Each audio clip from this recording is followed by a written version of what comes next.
What is going on, guys? Horizon here. Throughout the course of the Winter Major, we saw Dignitas get reverse swept not once, but twice. Once to SSG in the group stage, and then again in lower round 1 of the playoff bracket to Evil Geniuses. When you look at the Evil Geniuses series, and Dignitas just got absolutely rocked in games 3 and 4. But today we're going to be looking at what exactly went wrong in that Game 5 that caused them to lose this series as a whole.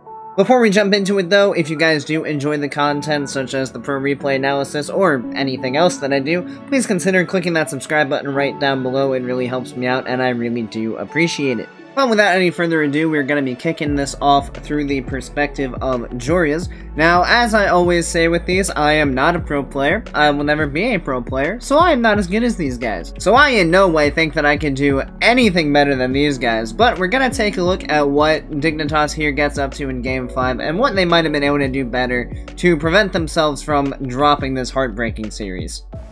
So off we go. One thing I do like, I don't know how many teams do this on these kickoffs, is they reverse and then half flip out to the corner boost, which is kind of a nice touch. Nice early challenge here on Rizzo, recovering on the sidewall and then getting that shot on towards net. Nice start. Just applying pressure early on here. What you like to see. They've kind of been pinned back for the last 2 games entirely, getting shut out and getting absolutely obliterated, so it's nice to see them apply some early pressure. Hopefully getting their confidence back as this game gets rolling. Again, good early challenge. And again, a nice pass out here to the mid. Fortunately, it's covered by Ivan. Dignitas finding each other early. And then we have our first little gaff, I think, right here. So this is a really nice play by Dignitas all around. So Joreuz gets the clear, flips out to the mid boost, gets the pass into Jack. Jack gets blocked. Joreuz immediately sees Scrub. This is a really good pass back. Unfortunately, shot's not powerful enough, although it almost works. Almost pinballs around. But now, at this moment, so Joreuz, from your perspective, you have Jack and you have Scrub, both in front of you, both basically in EG's net. So if you commit for this, and you miss, or something happens unexpected, and the ball gets past you, you are now in a world of hurt. And now you see Jack, he's boosting to the left, so it looks like he has indication that he is absolutely going for this ball. Now whether or not this was actually communicated is yet to be seen, but we end up in a bit of an awkward situation, because now Jack's committed, Joreuz has 3/4 of the way committed, Scrub is like, oh crap, I need to get out of here, and off they go to the races down the field. Luckily, Ivan can't get the ball on target fast enough, but Dignitas really needs to watch those double commits, because it put him in a really awkward spot there. Another thing I think we'll see pretty frequently is also Dignitas' defensive positioning on the goal line. So a lot of times, you'll get recommendations to rotate all the way back into net, sit inside of the goal. Number 1, it makes you harder to demo, and number 2, it makes reading anything off the backboard a whole heck of a lot easier.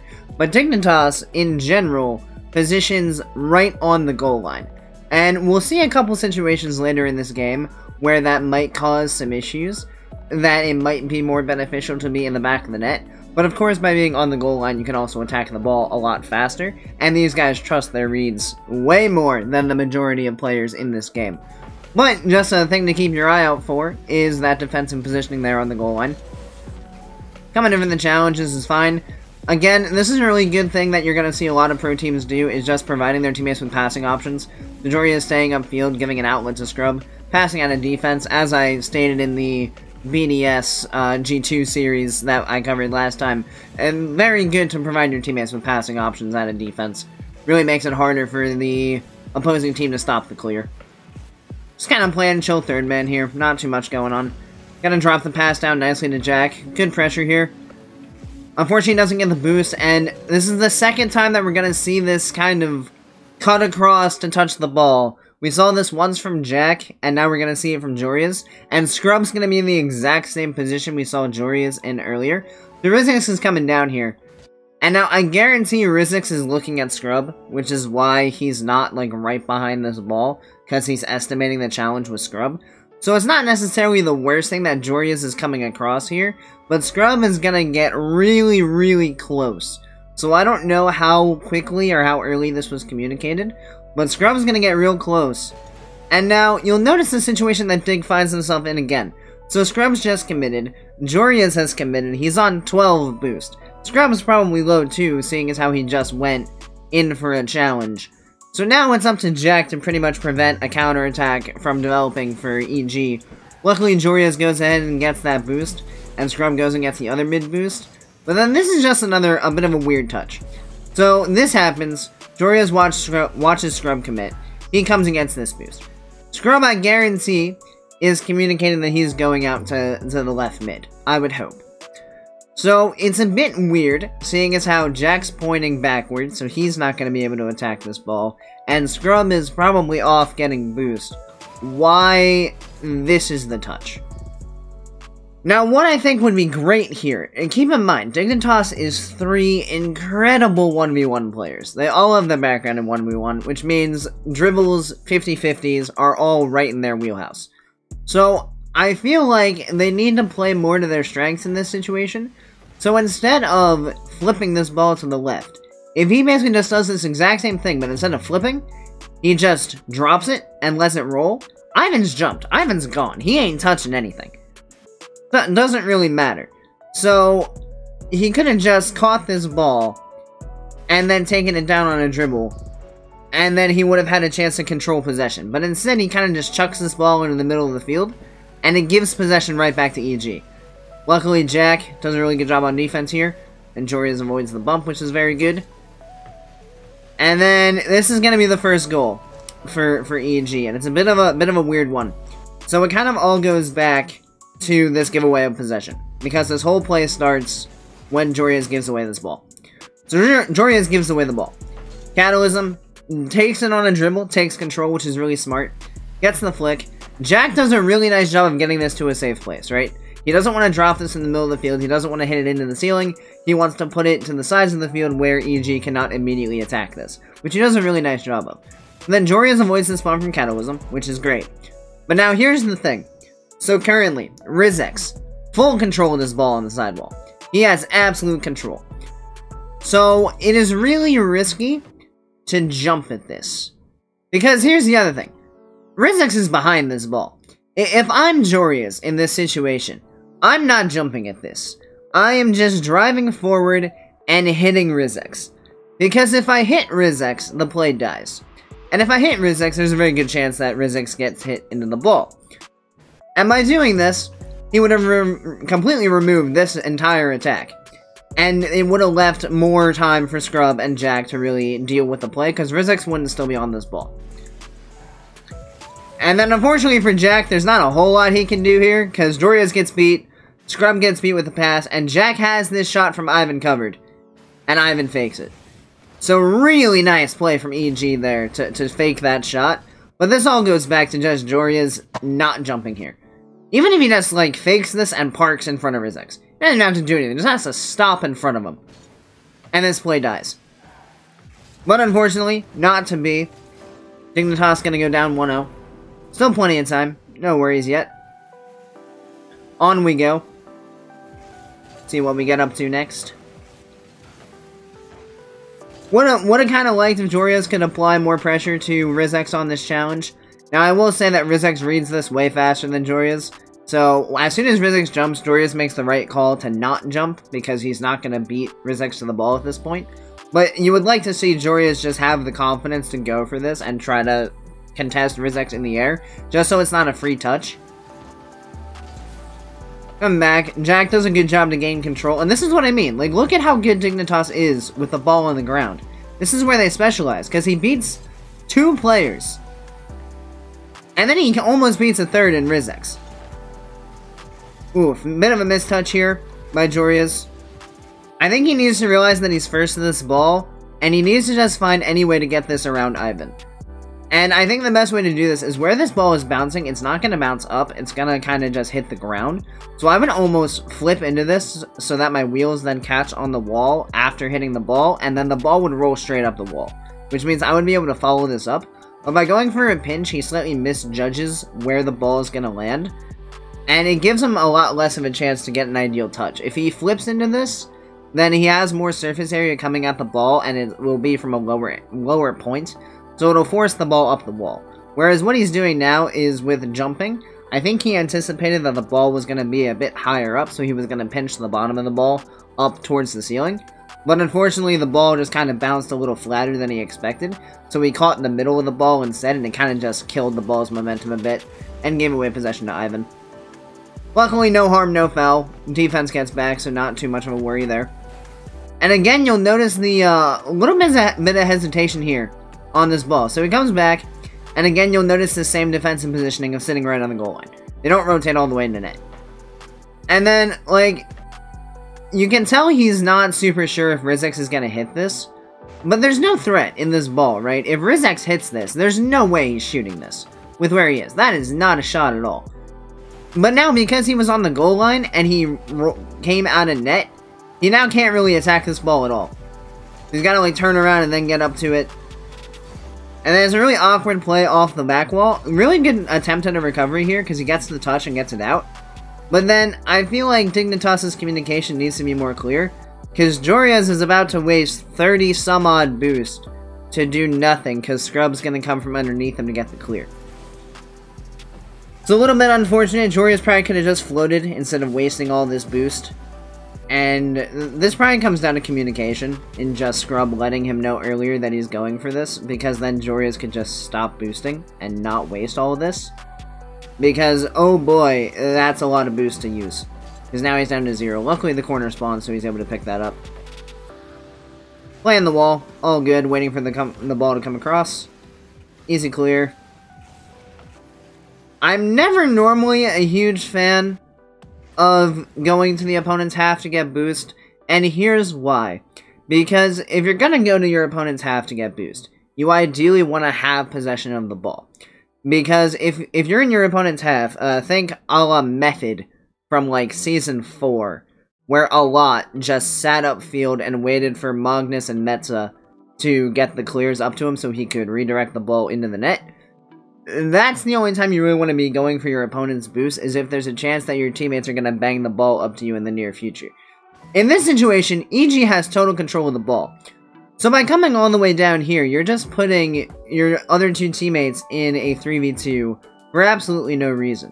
And instead of doing this, so he landed like right around here, he could have just gone boom, boom, boom, boom, boom, had all that boost. Tons of boost, just absolutely tons of it.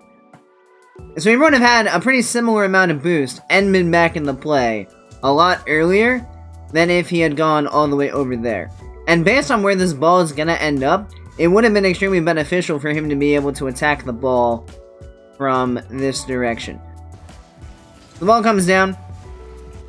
Scrub does a good job of killing it. Now imagine if Joreuz, and also you'll notice Joreuz only has 52 boost now. You know, which is about the amount he would have had if he would have just rotated the pets. But if he's coming from the back post here, he can absolutely get a banger clear on this ball. Much better than what happens with, I mean, luckily Jack takes beautiful control, but you would have had a more powerful clear, for sure. Another bit of a weird thing is, look at the boost pulsing here. So Jack gets this clear, and Joreuz is kind of walking under him this whole time. But just look at the boost pulsing.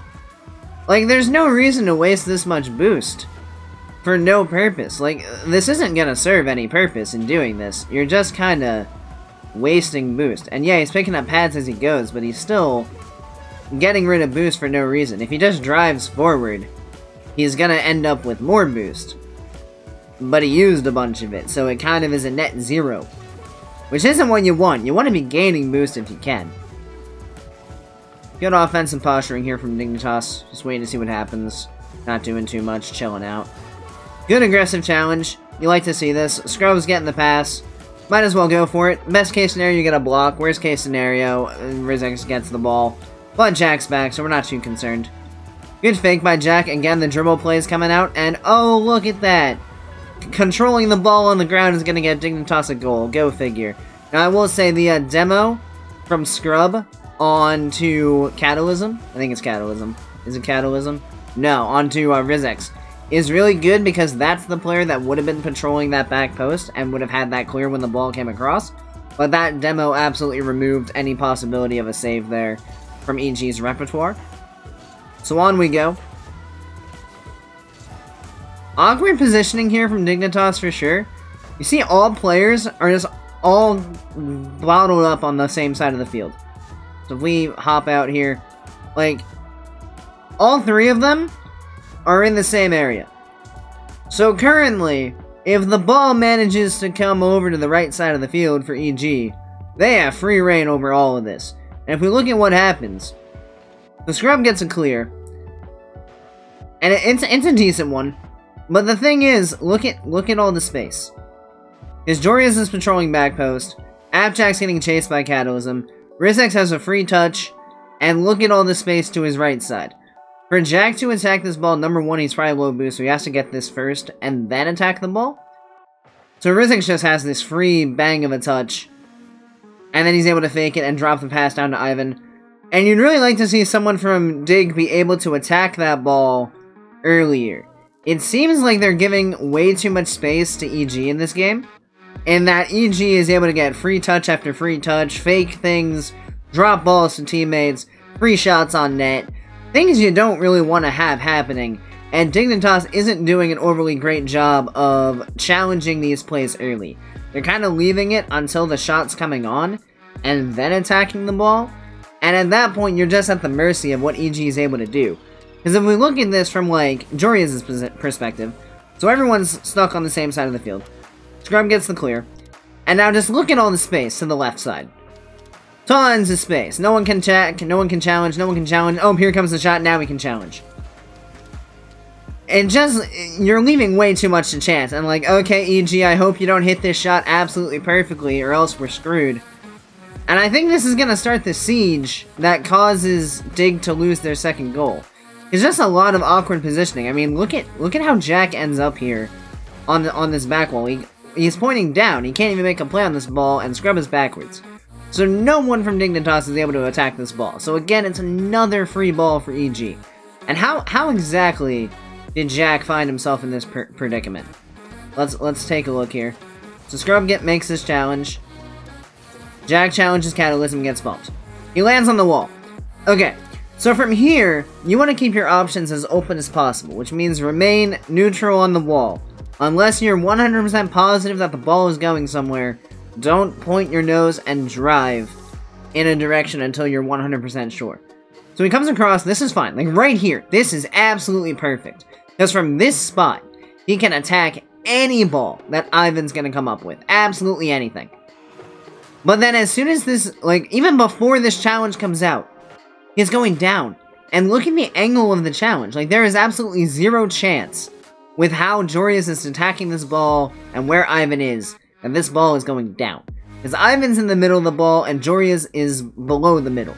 Which means this ball is going to pinch up. And now, oh shoot, Jack's like, oh wait, crap, back up. And now, again, you gotta defend a free shot from EG. Whereas if he had just stayed neutral on the wall, like, if he just stays here, just stay here. Don't move. Just imagine we stayed here. Oh my gosh, look at that. Look at that ball. Look at that clear. So easy. But we turned down. And now we can't go back up to it. Pain. Absolute pain and suffering for everyone. Anyway, we're gonna go back to Joreuz. Luckily, Jack does recover to get the save, but really dangerous position. And now Dig is gonna start struggling for boost real quick. Because Joreuz just wastes a whole bunch with the misread. Not really doing a whole lot. Again, Jack's backwards on the wall because he expected Joreuz to get a touch. Jack does a really nice job here, though. He's low boost, but instead of, like, panic flipping the ball, he's like, okay, let me just calm down, take it 50. This is very good. Again, Dignitas is known for 50-50s in 1v1. So, work to your strengths, and even in low boost, control the 50. Which is good. But again, just look at all the space. And again, this is where we're going to get caught on our in-net positioning. Because let's look at this. So, Joreuz. Jack takes a fairly decent 50. About as good as you could ask. Joreuz parks on the goal line. So now, this play happens. There is absolutely zero chance with 26 boosts and the ball going towards Catalysm that you're going to beat him. But look at where Joreuz is positioned. From this spot, he's got Ivan coming down and probably very eager to just blow him out of the way. So he's got to be aware of that, and he inches so far forward that now he's gotta, like, pre-jump this shot. And, well, he's gotta pre-jump the shot to avoid the bump, right? Ivan's coming down, so he knows he's gonna in danger of getting bumped, so he has to jump, because he probably heard Ivan out of the left side. And now this shot is weak as crap. But instead, if he had just tucked himself into the corner of the net. Again, I keep going to fly cam, but let's look. If he's back here, instead of out here, what can Ivan do? So he parks here. Imagine if he parks here.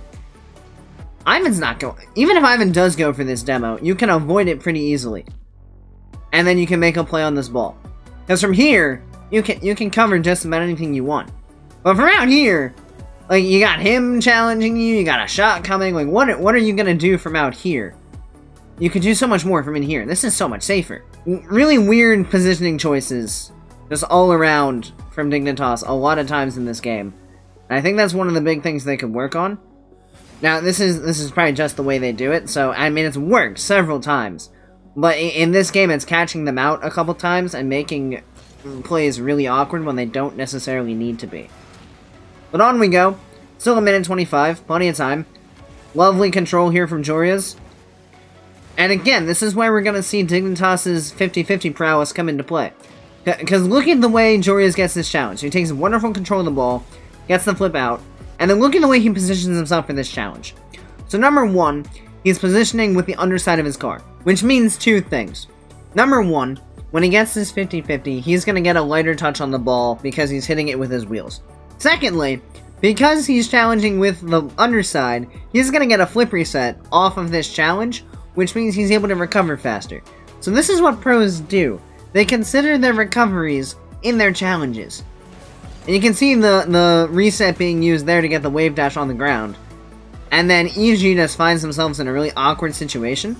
And this is kind of the problem Dignitas had earlier, where they're all defending the same spot, except this is even, you know, more extreme, because they're all literally in the same corner and no one's defending anything else. So, like, you beat one, you beat all three. And then this is just a really nice shot from Joreuz. He knows he doesn't have to, like, super rush to this, because it's all about placement at this point. Because they're all on the left side, so as long as he slots this to the right, they're good, which he does absolutely beautifully. I think this is a slight misread on this bounce as well. Would have liked to see him be able to use his second jump to actually shoot this ball with a flip. But unfortunately, I think he misjudges where the ball is going to come down to, so he has to use the second jump to even get a touch on the ball. Weak shot, easily taken care of by Catalysm. Good pass. Good attempt there by Dignitas for sure. Really good pressure being applied right now. They're really starving out and keeping EG pinned in their own half, which is what you'd like to see. Really wish Joreuz had managed to get this boost steal. So let's go back a little bit here, because Joreuz takes this boost. So we got a 10-second timer going from when this is taken. And it's taken at 49. So at around 39, this is going to come back up. Gets his challenge. Leaves the ball for Scrub. So you know this boost has to be coming. Go challenge Rizzex for it. Don't let him pick up this boost, because if you don't let Rizzex pick up this boost, you keep pressure on and make it harder for them to get it clear. But unfortunately, Rizzex beats him to it, gets the boost, and now EG has a little bit more boost to use. And actually, it's going to be Rizzex that ends up air dribbling this ball out. So if you take this boost away from Rizzex, he can't make this play. So a little unfortunate there for sure. Bit of a replay bug there. That boost obviously wasn't there. Again, some awkward positioning from Dignitas. Scrub challenging, Jack also on the wall. Both Jack rotating back same side as ball, making it a little awkward. Luckily, no harm, no foul once again. Joreuz gets the mid boost, rotating around. Nothing too crazy here. I like this idea from Jack. Again, trying to make use of what makes them so good, which is their 1v1 ability. Unfortunately, Rizzex doesn't allow it. Really nice clear here from Joreuz just to get the ball out without any threat of an attack from EG. And a little bump. Nothing too crazy. Nice dunk by Scrubkilla. Good attempt by Joreuz as well. You love the aggressive challenges here at the end. And again, Jack is starting to do a lot of good stuff here. I think he's starting to realize that he needs to take the ball down on dribbles instead of just booming the ball away all the time. This is like the third time in the last like minute and a half, or then like the fourth time in the game that Jack has made a conscious effort to control the ball. And it works out to give them offensive pressure. Unfortunately, the time's run out, so there's not really much that can happen from it. And then this is like one of the world's shortest overtimes, and it's pain. Like, you can't just give them this much space. Like, Jack is really aggressively challenging for that corner boost. And I don't think he gets it. From here, it looks like Catalysm gets it. But Jack's gotta realize, in this situation, if this ball rolls up, absolutely no problem. Joreuz is back, Scrubkill is on his way back. There's not really much of a concern if the ball rolls up. If the ball bounces out, and 2 people are covering the net, again, you're giving EG an absolute free bang onto the goal. Anywhere they want to put it. So this ball bounces out. And now, it looks like Jack and Catalysm are kind of stuck where their cars are, like, stuck together. But, like, someone's got to make this challenge. Like, let's look at Jack here. He gets beat. Like, you gotta challenge this ball. You can't... I wouldn't even go so far as to say, like, as soon as you see this bounce, just hit the brakes and turn. Or jump or do something. Get this away from... Like, make it unreadable for EG. You can't just let this ball bounce to RizX for an absolute clanger. Because you're not saving. It's like, what, 15 feet away maybe? You're not saving a shot from there. And Joreuz... I guarantee Joreuz was probably expecting Jack to get a touch here. Just looking at his car language. Like, it looks like he's expecting help. And it doesn't come, and he's like, oh shoot, gotta jump, and yeah. So I think all in all, what it comes down to is Dignitas was just giving EG way too much space this entire game. So many times they would find themselves in the same position on the field, defending very small portions of the field, and giving EG pretty much free reign over whatever they wanted. They did do a good job later on in the game, especially, of bringing the ball down, controlling it, taking 50s, flicks, the things that they're really good at. And if they did more of that, you might have seen a different result. But they gave EG so much space, and they didn't take control of the ball as often as they probably could have, and it unfortunately cost them in Game 5. Now, they have announced that they are looking for a coach for the spring split and moving forward, so hopefully that will improve their abilities to not get reverse swept and not go out early in bracket stages, because this team is far too good to be doing that consistently. With that all being said, that will wrap it up for this replay analysis. If you guys have any thoughts or anything you thought I might have missed or anything you think I might have gotten wrong, go ahead and let me know. Love to have a discussion down in the comments below. If there's any other matchups from the major that you'd like me to take a look at, go ahead and let me know those as well. So thank you everybody so much for watching, as I greatly appreciate it. If you enjoyed the video, give it a like, hit that subscribe button, and turn on notifications. You can expect a couple more of these replay analysis coming down the line as we continue to roll through the results from the Winter Major. Have a great rest of your day, and I'll see you next time. See you later, guys.